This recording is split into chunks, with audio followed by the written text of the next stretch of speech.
So, welcome everyone to this evening's event. I am Scott Edgar. I'm the Assistant Arts and Cultural Programmer at Belfast Linen Hall Library. For those of you who are unfamiliar with the library, we're the oldest such institution in Belfast, and we're the only library in Ireland that still generates a proportion of our income from membership. If you enjoyed tonight's event, please do visit the website, linenhall.com. That's where you will have registered for your tickets.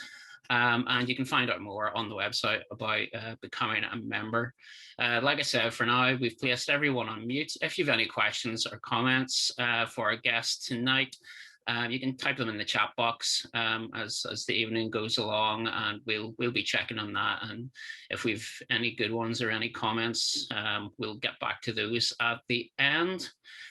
One of the biggest collections we have at the Linen Hall Library is our Northern Ireland political collection. This is a series of 350,000 items and tells the story of the Troubles, does so through newspapers, posters, pamphlets, flyers, other miscellaneous items. It's obviously a very dark time for Northern Ireland, but it's a time that tonight's guest is keen to educate people about, in particular, younger audiences. We're also big supporters of new local authors, and tonight we have as our guest Jane Buckley, who is a real-life Derry girl. Recently self-published her debut novel, Stone's Corner Turmoil. It's a really exciting, gripping work of historical fiction. It's received great reviews so far, and tonight we will find out why. So welcome, Jane. Welcome. Thank you very, very much, everyone. I must say I'm very privileged to think that Stone's Corner Turmoil is one of 350,000 items. And I was delighted to be face-to-face with Scott and in the library a few weeks ago. And I had some photographs taken, which was great. And I really do appreciate this opportunity. And I hope we have a little bit of fun tonight as well, given that the book itself is quite dark and in some places pretty upsetting. So I guess one of the things I'd like to ask, and we've talked about this before, Scott, is hands up, has anyone read it? Have we got anyone read the book there? If a couple of people have read it there, you can drop a message in the chat if you're not on camera, or if we can't see your hand coming up. But yeah, it'd just be nice to let Jane know if you've read the book. Okay. Otherwise, fear not, you will hear a little bit more about it, and hopefully by the end of tonight, you'll be raring to give it a read. I have my copy here, and I'm glad you have one too, Jane. So yeah, for those of us who haven't read, or I will admit, like myself, haven't quite finished the book, can you give us just a brief synopsis of the story or of some of the characters involved? Yeah, absolutely. The book itself is one of 4, and the story is about a young Catholic girl in 1972, just after Bloody Sunday in Derry, a young teenager who, like many at that stage, was trying just to get on with life, loving music, falling in love, and working in a local shirt factory. That, as most people probably know, Derry was once incredibly famous for the shirt factory industry. And this is one of the last shirt factories that is trying its best to keep open, and it's owned by a local businessman, a local Protestant businessman, who brings his Oxford-educated nephew, to come into the factory, look at the operations, and try and source ways of continuing and keeping the factory going, given the difficulties with, industry and manufacturing work moving to the Far East, etc. And this young man, James Henderson, really is quite naive as to the understandings of what has been happening or what has been going on in Northern Ireland. He spent time as a young child on holiday, but has walked into a little bit of a minefield in terms of his own experiences of the politics, never interested, but finds himself very, very much involved in the happenings around that time. And then we have a young British soldier, a Newcastle Geordie soldier, who joins the army with his best friend, primarily because there was a lack of work like many young British soldiers did, joined the army very, very young, and finds himself on the shores of, as he regards as part of the United Kingdom. And over time, just finds it very, very difficult, both from the hatred that's shown towards the British Army, as well as the hatred within the British Army, or some units or some members of the British Army towards the Irish nationalists. And all in all, it is overall a thriller. There are some pretty dark and menacing scenes in it. There is a love story in there to somehow lighten the load of it, and quite a few cliffhangers, and there's quite a lot of suspense in the story. But all in all, it is a thriller, and the idea is that the series or quartet will go from 1972 right through to the end of the Troubles, or to the Good Friday Agreement in 98. Yeah, you've mentioned 1972 there, so this is set in the aftermath of Bloody Sunday. Of Bloody Sunday, yeah. It would be in the September 1972, yeah. So after Bloody Sunday, we would have started off with Operation Motorman, and the first scene of the book is, and believe it or not, it's actually from my own personal experience as well. There are parts of the book that it's primarily fiction, but some based on actual facts. And the raid, which is part of the first chapter, is actually from my own experiences of our house being raided at that particular time. So yeah, that's actually one of the most gripping and harrowing, might be the right word, parts of the book, from what I've read so far. Yeah. It's really dark. It's really gritty. As I was reading it, I could imagine it being played out on a big screen. But having drawn that from real life, how emotional was that to write, and was it in any way maybe cathartic to get those things down on paper? I'm not sure it was cathartic, but I mean, it's something that you just never forget. I mean, I'll never forget, because at that stage I would have been 6 or 7 years of age.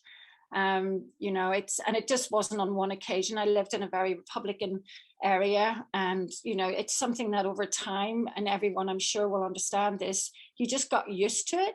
But I think because of my age, it was absolutely terrifying, and it has impinged in terms of the reason that I've had to self-publish, because if there's any writers out there or authors out there, they know that part of the sort of submission process is that you can put the first 3 chapters or the first certain number of words to any agent or publisher. And I don't think, actually, I know for a fact that it has been quite off-putting because of it being so, so straight in there, so harrowing. And I even had and I'm sure if anyone's had a look at my website, I've had it blatantly said to me, never will touch anything to do with the Troubles.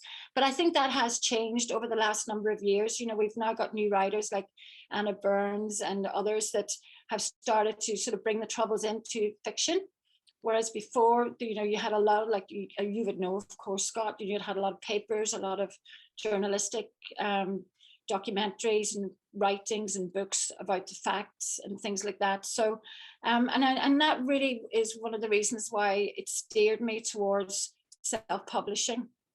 And that's what I did. You mentioned some of the protagonists there. Caitlin is our sort of, let's say, main protagonist of the book. She's a young teenage girl. Is she based on Jane Buckley? Is she based on anyone in particular, or is it a patchwork of people from your youth?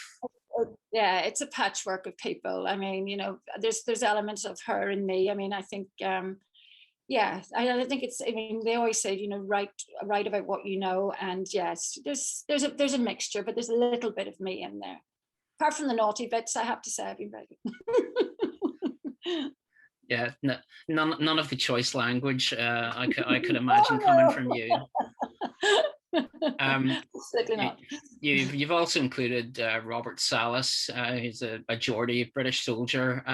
Was it important for you to include him for balance, or was it a difficult decision to have that character in the book?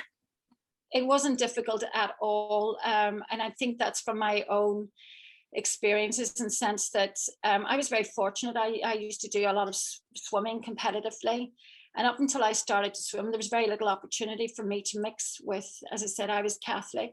It was very difficult for me to mix with the, Presbyterian or the Unionist community, because, I mean, everyone knows Derry was at that time split by the river, east and west. So through sport, it gave me the opportunity that, there's nothing wrong.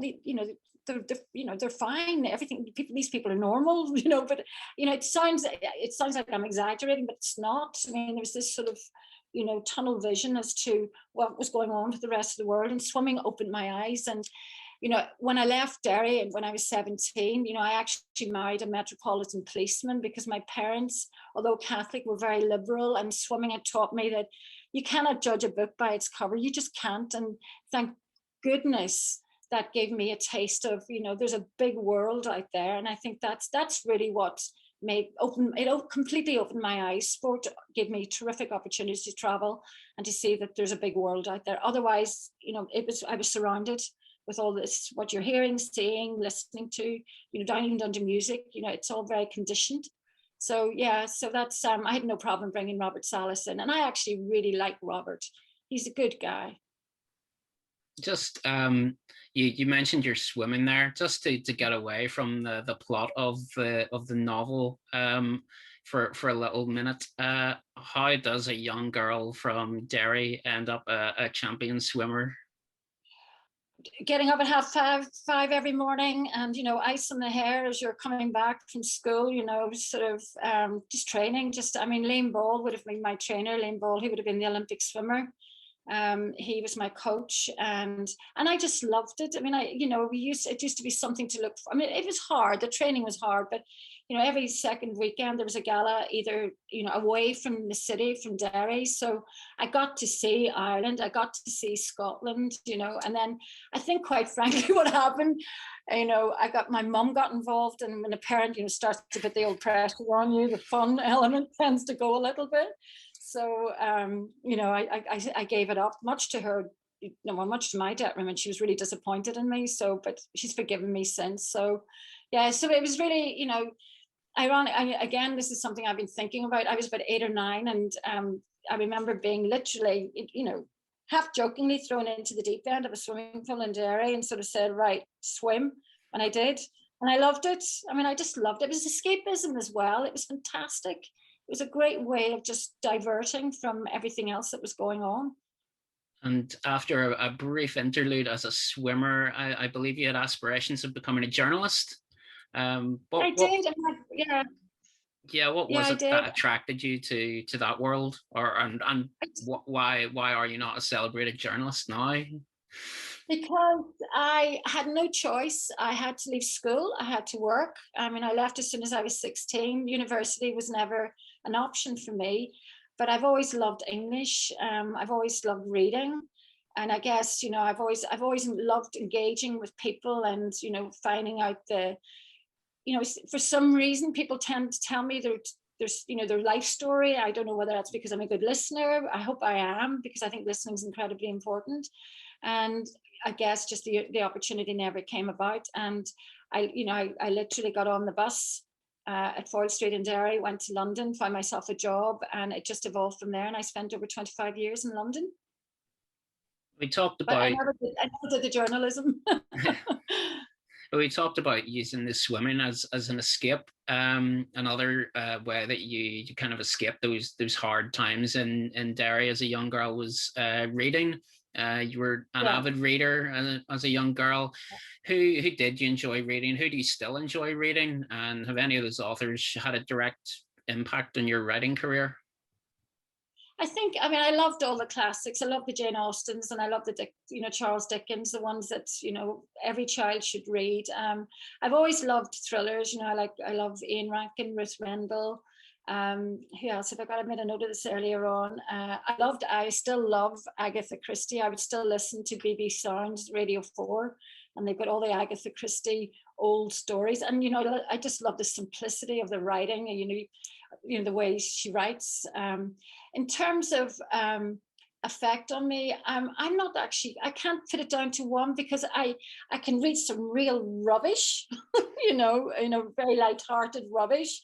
And then, I admit, hands up, I have tried quite a few times to get into Ulysses. I found it hard, but I will read it. The James Joyce. I will definitely get there, but I've struggled with that, or I had in the past. I haven't tried it for a while. And of course, I've looked at the local competition here in Derry. We've got our infamous Brian McGilloway, and we've got Claire Allen. So I've been starting to read their books as well. So, and I just love that whole experience of just getting into a book and just, do not disturb, just leave me be. But I'm one of those, I probably read too fast. I just sort of want to get through the book and find out what happens in the end. So yeah, I mean, just mostly the classics. I just love the classics. I mean, I don't know how many times I read Pride and Prejudice and many more like it over and over again. I never get tired of them. And as a young reader, you, I believe, would make up stories for your brothers, to read to your brothers. At that stage, did you have any aspirations to, be an author, be a storyteller? Scott, not at all. And I think one of the things that over the last number of years, when I first decided to write Turmoil. Prior to that, I have two grandchildren, or I had a grandchild at that time, Charlie, who lives in New Zealand. And he used to give me animals every day. He would give me an animal that he'd like me to write a story about. So about him living in a forest and how he would meet this certain animal. So I was making these stories up, and I just got such joy out of them, because it's the whole, you can write anything. I mean, it's just you can just sit there and you can be lost in your imagination and make up the corniest things that can happen. But for a 4-year-old, he was getting, and I would record them and send them to him. So his mum would, he would hear my voice as I read these stories out while he was going to bed. So it was a great way of sort of him getting to know me as well. So that's probably the first time I actually physically started to write properly. When I first started to do that. So, but I used to, there was certain characters, at school. There was a young guy called Desmond. I couldn't even remember his surname, but Charles and Brian, my brothers, would say, "Come on, tell us a story about Desmond," and I just make them up. I don't know where it comes from. But it's magic. It's magic. It's absolutely magic. Yeah, it comes from some creative place, definitely. It was in there somewhere. We've touched briefly on your family there. Family is obviously very important to you. What was your family life like back in Derry, in those sort of the time frame that this book is set? At that time, my father would have worked for my grandfather. He would have had an abattoir right in the very heart of the Bogside. And it was a very successful business. And unfortunately, through the troubles, in the 70s, he would have had the containers of meat coming in and out, to the abattoir, and then, over time, they were being hijacked. So eventually, the business failed, and then we did lose our home, and then we did actually move then to a council estate. So it was pretty tough. I mean, I think. They always say, falling high from the tree is harder. And I think that for my parents, especially my mum, I think she found that, that change of lifestyle particularly difficult. Yeah. So it was a tough time on top of the normal things that were going on in everyday life. It was emotionally, there was 5 children. I have an eldest sister, 2 eldest sisters, and, I had 2 brothers. Sadly, I've lost my 2 brothers. So of 5 kids, we've got 3 girls left. So, and I think over the years that's sort of impinged on, as anyone who knows who's lost, father or brothers or siblings or whatever, it can be very, very, very difficult. And I don't think you ever recover. I think you adjust, but you never recover. So it was tough. And that's one of the reasons why I left so early. I needed to work. So you moved to London at the age of 17, 18? 17 and a half. Was that a big change from life in Derry? It was. I mean, I actually went over there for a few weeks with my sister, who she was living in London at the time. And by the time I went back, she had come back home. But I will never forget the experience of walking down Oxford Street and looking at the Selfridges window. I mean, at that time in Derry, you had single pathways, whereas for anybody who's been in Oxford Street, it's 4 or 5 times the depth of and seeing the architecture and seeing it was just, and I love the fact that I love the anonymity of it. I love that nobody knew who you were. You just put your head down, you work hard. I did it, I met only by chance, just because I lived in the Marble Arch area next to a police station, and I met a young policeman who I married later and had a child with. Nice guy, but over time, I was 21, and sadly over time we just knew we just didn't have the same ideas or concepts. It was difficult. I got married in Brixham in Devon because he couldn't come home because it wasn't safe for him, and that in itself was a difficulty. So, but all in all, I still love and always will love London, because London's been very, very kind to me. And even sort of going to, policeman balls and things like that in terms of, events and things, I never got any, I didn't get a hard time. But I know some people that did, who did get a hard time, but I think I probably had the sense to just keep my opinions to myself and be careful. So, but yeah, I loved London. And as much as you loved it, were there always plans to come home, to come back to Ireland? Oh, always. I have a dream. my dream is that white cottage with the thatched roof, by the sea, and John Wayne to walk in and lift me over the threshold or whatever. But there, that is my dream. That's my dream. I'd love to, but I love being back home. I really do. I just, there's just something special about here, and it's the people. I don't mean to sound corny, but you just walk down and everyone says hello, and it's just such a change. It's embracing it, and I think we sometimes forget how lucky we are. I mean, I lived in Nice in France for, between London and France for about 10 years, and that was tough. The French are very, I hope there's no French people on there, but it was hard. It's a hard society to sort of break into, and I myself found it quite difficult. Beautiful as it was, I couldn't settle there. When you did return back home, were you surprised by the changes? I've always been coming home. I would have come home 2 or 3 times a year, if not more anyway. So I saw how the city evolved, and I mean, it's not recognizable to, to the city I left in 83, 84. I mean, it's just a completely different space. I mean, obviously every city has its problems, and Derry still does. Or as I was saying to you earlier on, I don't know whether I should call it, is it a good thing to call it Stroke City or whatever? But,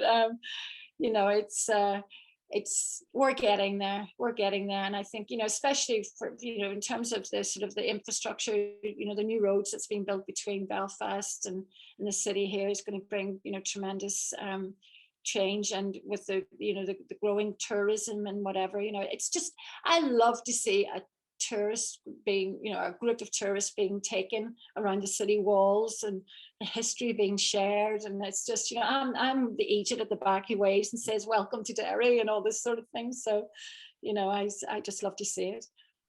And it wasn't quite tourists, but it was people that you sort of met on your travels around the world that may have inspired this series of books, because you often found that they didn't know a lot about the Troubles. How has your education of people, how has that become a priority for you? Well, I mean, I think I've been thinking about it lately, and maybe I shouldn't have used the term educating, because it sounds a little bit sort of, I don't know what the word is. I've lost my words. But what I did recognize, and I was very fortunate. I mean, in the end, I worked for American Express, and I traveled all over the world, which was fantastic, as you can imagine. And people had their perception about what was going on in the north of Ireland, but they were sort of it was either one way or the other, but there was never a sort of a medium as to a real understanding of why the trouble started. I mean, why did the trouble start? I mean, as far as they were concerned, it was it just happened, and whatever. And I think most of the Irish Americans that I came about had a good understanding of it. But if you go to Spain or Italy or any place, or even mostly actually quite in Germany, a lot of them couldn't sort of pinpoint when they started or why they were still going on. So I think what I wanted to do was, as I mentioned earlier on, rather than I wanted to do a story. You know, I wanted something for people to inform people of why they started, what it was like to live as a Catholic, what it was like to live as a young British soldier, and what it was like, you know, as a young Protestant. You know, the experiences that we've all had, and yet you were all going through the same emotions. We're all loving, we're all getting hurt, you know, we're losing people, but there's no connectivity. So I wanted to try and make it as objective as I possibly can,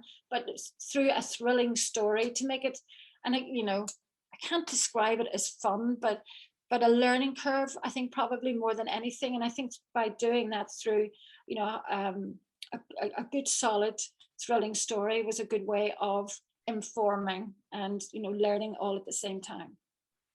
And was the plan all? It makes sense to me, yeah. Was the plan always to have a series of books, or did you just find that once the stories started coming, there was more and more to tell? Yeah, I mean, I did. Once I finished the first, but I actually, when I started to write Turmoil, I knew what the last sentence was going to be, which is really weird. And then when I had it, when I put it to the publisher to look at, she said, "Jane, you can't leave it like that. You've got to, you know, follow it on." So I've done exactly that. Darkness, the second in the series, or the quartet, is going to be is ready to be published on the 24th of September, and I'm already starting to think about Hope, which is the next one, and then Light, in terms of going through the, you know, the 80s and the 90s right through to the end. So, and I know where the final scene of the fourth book is going to take place. That's incredible. I mean, but once I start to write, I just don't, you know, I'm just lost. I'm in the book. I'm in the rooms. I can smell the smells. I can feel the feelings of the people. It's honestly a blessing. I don't know where it's come from. I've done very few, if any, sort of formal training. And please don't let that put everybody off. But, you know, it's been a gift. I would say it's just a gift. I'm dying to get the next two books out just to see, you know, where it goes. And it's, you know, who knows? You know, if you don't try, you don't get. So that's my philosophy anyway. So you did a lot of the writing of Turmoil in the first lockdown earlier this year, or at the end of last year. But I believe your writing process for it started some years earlier. It did. Yeah, well, this is when my husband and I, John, who was born in Cork, he grew up in London all his life, and he's been fascinated by part of the, you know, it's part of the research, what he's learned, and I mean, he would have been a teenager in London. Actually, he would have been in his early 20s, when, you know, in the early 70s, and, you know, from his perspective, he hadn't heard half of what had actually been going on. But we decided to move from Nice, and we've always loved Malin Head, and we sort of thought, well, maybe we'll move. I mean, you know, you move from the south of France to Malin Head, it's quite a change. But I love change. I embrace change. So we spent 6 weeks in a cottage at West Town in Malin Head in December, mid-December, right through to the end of January. I mean, you couldn't open the car window without putting the window down because of the wind. I mean, it was like we were in the middle of nowhere, but it was magic. It was absolutely fantastic. And I just sort of said, you know, it must have been the first Monday of January. And I just said, right, I'm going to write a book. And I just started to write the book. And this is where the idea of the last sentence came from. And it just evolved. And, you know, it sort of just came together. And then that would have been in 2017. And then I just put it in a drawer and forgot about it. And then obviously lockdown, and, you know, what do? You know, you've got to keep yourself sane. And I tell you now, that's what kept me sane. You know, it gave me something to focus on. A project, like many people have discovered new talents, you know, whether it's, you know, knitting or crocheting or writing or singing or whatever, you know, we all found hidden talents. And, you know, God willing, I found the talent of writing. So that's really where it stemmed from. And what was life like as an author in lockdown? Did you treat it like a 9-to-5 job? Was it a constant thing? Were you always on the go? Much to my husband's annoyance, you know, once I mean, I could be up at 5:30 in the morning and just, I could write. I mean, I could just keep going, you know, whereas, you know, he was saying, right, Jane, I need fed, you know, you've got to feed me, you've got to do this, you've got to do that, you know, but as I said, it's, you know, it almost becomes a second life, you know, when I'm, especially some of the, I mean, there are, as we've said before, there are one or two, one in particular, harrowing chapters in the book, and that was very difficult to write. But it was primarily because, as I said, I was there, I was in the place, I was experiencing it, you know, I could feel the feelings of, you know, what this young girl was going through and what this young man was going through and what else was going on. And you know, the days would disappear. The days would just disappear. So the first lockdown was fantastic, not fantastic, forgive me, but it was a great opportunity for me to let that all go. I don't know about anybody else, but I found the second lockdown much more difficult than the first. And you haven't really stopped since then. No, You found once the book was written, a lot of publishers still very wary of putting out a story based on the Troubles. You had offers of vanity publishing. You had all sorts of things coming in. How did you make the decision to self-publish, or was that the only option left? And how does an author go about self-publishing? And indeed, I've read you set up your own paperback distribution. I'm fascinated by that. I mean, that in itself was a real learning curve. I mean, essentially what I did was I did a lot of research.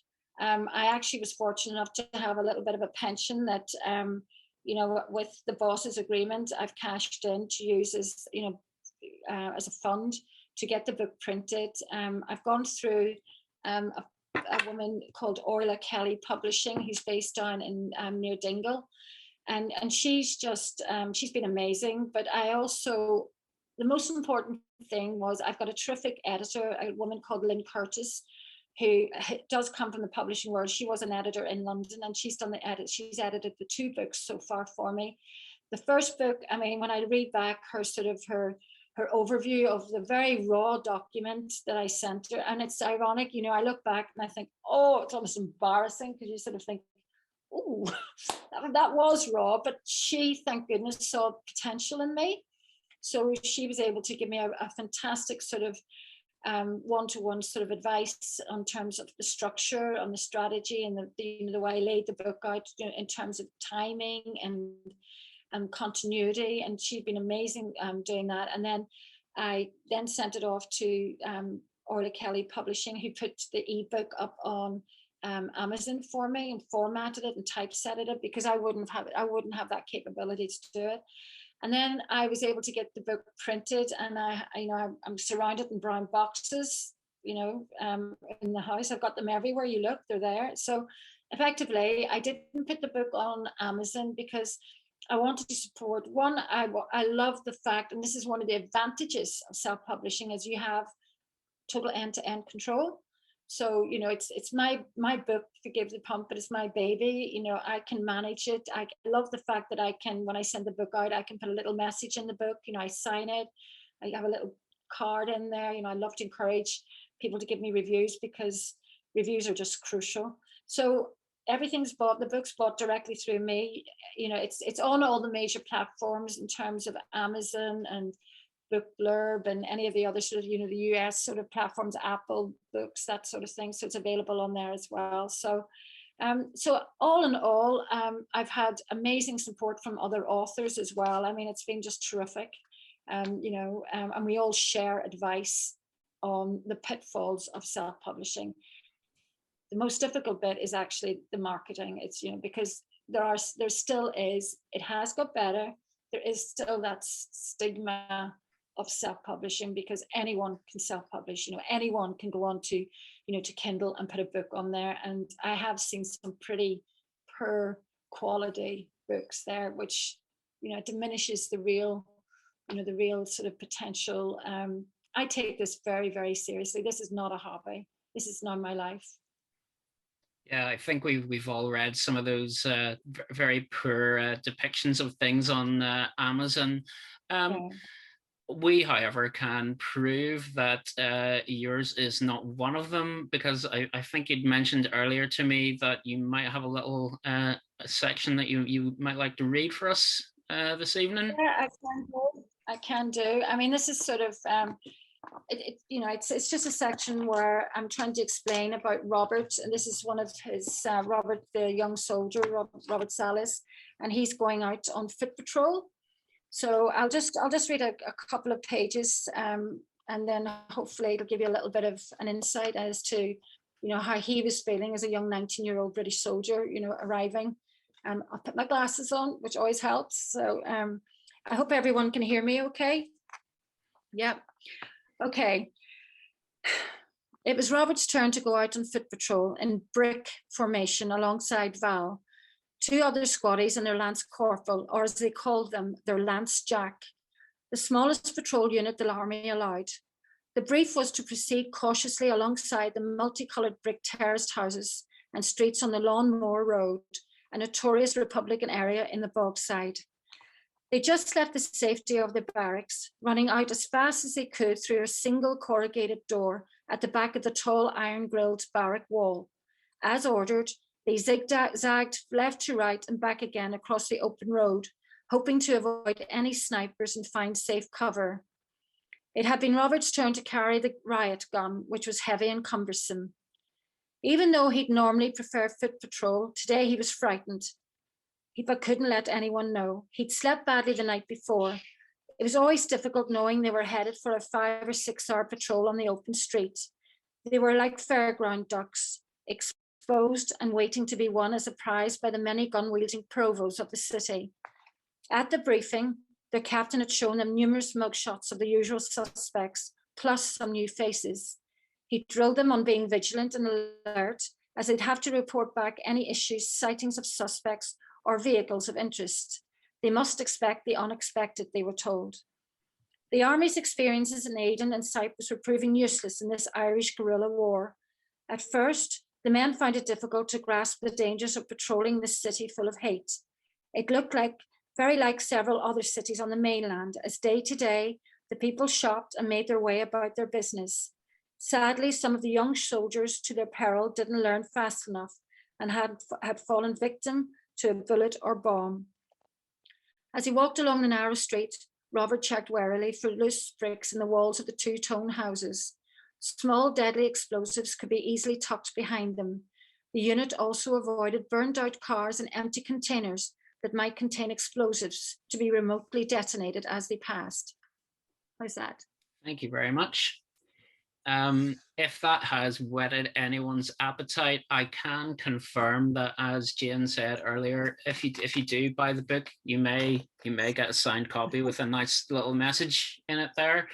It is a very personal approach, and it's great to see an author taking the whole business into hand and not just relying on the big guns of Amazon or things like that. Part one of the story is well on the way. It's out there in the world and it's been getting great reviews. What is next for the residents of Stone Corner? Right, well, we've got Stone's Corner Darkness, and without giving too much away, we've got some new characters. We've got some new plots, which I think everyone will hopefully relate to. And again, this is all based, I mean, one of the things that I have recognized is the Cain archives, that CAIN archives, which have been absolutely priceless in terms of research on events that I've used. There's some, again, in book 2, there's one particular scene or chapter that when I was reading back, I'm not just saying this, but I had tears, I was crying, because it's so emotive and so awful, but based on a true, I mean, obviously topped and tailed, as I've mentioned before, and to suit and, to make it as appropriate as possible, but the actual event did occur.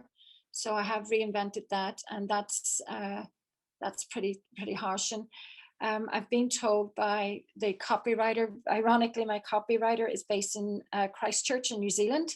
So this has been a global, sort of a global experience in terms of getting the book out there. And she's told me that she thinks it's as good, if not better than the first. And that's, I didn't pay her to tell me that. So that's quite encouraging. So yeah, so that's really, so Darkness is next. And that sort of goes into the, what I would term the real dark years of the Troubles. And what is next for Jane Buckley, author and businesswoman? What's next is to get Darkness finished or printed, and we have the launch here at the Verbal Arts Centre in the city on the 24th of September. I've also today received an outline. I mean, you're going to laugh at this, but I have the feedback I've had from some of the reviews. I mean, I'm really pleased about the reviews. I had 1-star review in Goodreads a few weeks ago, or not even a few weeks ago, about a week ago. And the reader was from the States, and she was absolutely spot on. I hadn't, and again, this is one of the things that you miss with that security, I guess, of a traditional publisher. I hadn't explained it clearly enough on Amazon that it was 4 books. It was part of a quartet or a series, and she got to the end of it and it was like furious. I mean, this lady was furious and sort of threatening. I mean, if anyone wants to have a read of her review, please go and have a look at it on Goodreads, because I read this review at 10:30 at night. I mean, I did not sleep and my head was spinning and I was thinking, but she was absolutely right. It wasn't clear. And again, a big learning. So we've rectified that, and she's going to go back. She said up until the final chapter, she was going to give me a 4 stars. But she was livid, so she gave me a 1 star. so we fixed that. So yeah, the idea is just to get Darkness out there for the end of September. Yeah, so she thought you'd done a Game of Thrones and just done it all perfectly. Yeah, I mean, it was like, and then I actually said to her, and she said, well, what's book 2? And I said, well, there is a cliffhanger in book 2 too. And she said, well, I'm going to wait until I get book 3 or whatever. So, but, and I think that's the most important thing, give me going back, Scott, on your point about owning the end-to-end management. Me directly, I was able to answer her straight back there and say, you're absolutely right. And that's, from a reader's, I think if I were to send an author a comment or a question, the idea that they can come back to me straight away would make me feel really good. That person is interested, because I am interested in the readers, and I'm obviously interested in someone who's given me, or was, prepared to give me a 4 star, and then suddenly I get a 1. I mean, it's like being back at school. And yeah, you are very, very active and engaged with your readers. If anyone is interested in contacting you, you have a website, and you're very active on social media as well. Yeah. The website is janebucklywrites.com, and yeah, I'm on social media on Jane Buckley, Facebook, everything. All the details are on the website as well. So yeah, if anyone wants to say hello or whatever, just say hello or goodbye. And if you didn't see it on the Linnenhall Library social media channels, there's a really nice promo video of Jane taking us for a virtual walk around her hometown. Yeah, that was so. We won't tell you how many takes that took. I believe there may be a blooper reel that people can watch as well. Yeah, I have to say it is a little bit more toned down than what it was. I mean, I have to try and look at least a little bit professional. But yeah, there was a few leaps that we've done. We've shared that on Instagram as well. So yeah, you can see what went wrong. Don't work with animals or children. Well, I think we have covered a lot of ground here, and I have certainly talked a lot. Does anyone else have any questions or comments, or has anyone read the book and would like to make a comment? You can just unmute yourself. We've got yeah.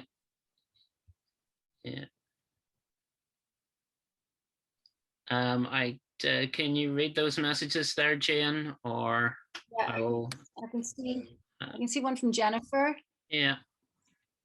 Ah, yeah, So yeah, yeah, I guess that's another thing that I wouldn't necessarily consider is that people outside of Northern Ireland will identify with different characters in different ways, and you will have plenty of readers in the rest of the UK who'll pick up on those stories of British soldiers. yeah. Yeah, I mean, and again, in the interest of being honest, I had a couple of readers who have got to some particular scenes in the book and have had to literally put it down because they find it, just too hard to read. And again, the same thing. They had no idea that this sort of thing was going on. So that's a bit of a double-edged sword. I'm achieving what I'm wanting to achieve in terms of informing, but at the same time, they're finding it quite disturbing, and that's obviously something you don't want to do. And have you got an idea of who is reading the book? Is it people from here? Is it people from America, or just all over? Yeah, it's just, I mean, I've had quite a few from the States. I've also had quite a lot from New Zealand, but I do think that's probably my copywriter getting all of our friends to buy it. I have also a lot from a lot from Ireland as well. Yeah, definitely. From here up around the Northwest for sure. So this is one of the reasons why, for anyone who has read it from from around your part of the world, I'd love to get. I think we talked about this, Scott, earlier. I'd love to get your perspective of it, because obviously the people in the city here are probably quite biased. They're supporting a local author, but I am never, I mean, as far as I'm concerned, I'm always open to, positive criticism, or whatever the word is, sort of, or ideas or concepts, because this is a real sort of learning curve for me as well. And I've done a couple of book clubs. I did the Girls Gone International book club, which probably had about 20, 30 young women from all over the world who read the book. And again, it was a great way of them, exposing to them what went on. And they came back with some terrific ideas of, well, we put a map of Ireland in the next time in the second book, because we've no idea what area is, or, little things like that, that again, going back to that, traditional publishing house, someone would have done that for me. So, and it's great. I mean, it's just great just getting that sort of feedback. So, very open to feedback, good and bad. I can take it. I can take it. I think outside of the troubles aspect of the book as well, I think it's just full of very universal themes. Yeah. And yeah. I grew up in Portadown as a teenager in the 1990s. So my experience of, let's say, the troubles is completely different to yours, but yeah, I can still pick up on themes and events and things within this story. And like we were talking just before we come on here about, the themes like young love and like having to get on with life and go and do your shopping, and just it's stuff that people will easily identify with. Yeah, I mean, I've also included in there some true stories. There is a bit of humor in there. There is a bit of the old Derry humor in there, and some some tales that have happened of individuals that I know, but I won't say any more. But if you when you read it, or hopefully when you read it, you'll pick up that there is that little bit of humor, that black gallows humor, as I would call it, in there as well, because humor, humor makes most things survivable, doesn't it? So there is a lot of very funny, I don't even know if that's the right idea, very, well, yeah, funny things that did happen as well, tricks that were played on people and stuff like that. So, to me, if you can't laugh, it's not worth it, is it? So yeah. We have a very unique sense of humor here. I think, especially when it comes to those darker times. If people's appetite has been whetted this evening, where can they buy Stone's Corner Turmoil? Well, as I say, either on Amazon, the ebook, or just through my website, janebucklywrites.com. And of course, if you're around Belfast, you can come into the Linen Hall Library, and someone in there will help you get your hands on a copy. Yeah. If no one else has any questions, I think Jane will be quite relieved to not be getting too much of a grilling. But yeah, if anyone else has any questions, we have a couple of minutes. Yeah, I think Maura has a question. Yeah, I will just unmute you here. Hi, Maura. You're still on mute there. Yeah. There we go. Hi, Jane. Just want to say congratulations. I haven't read it yet, but I will be getting it. Oh, if wonderful. not before the end of the week. Scott referred to your writing routine. I just wondered, do you write every day and do you edit as you go? And my second question is just the influence of your cover of your book. Yeah. What did you want that to reflect? And okay. Yeah, that's it.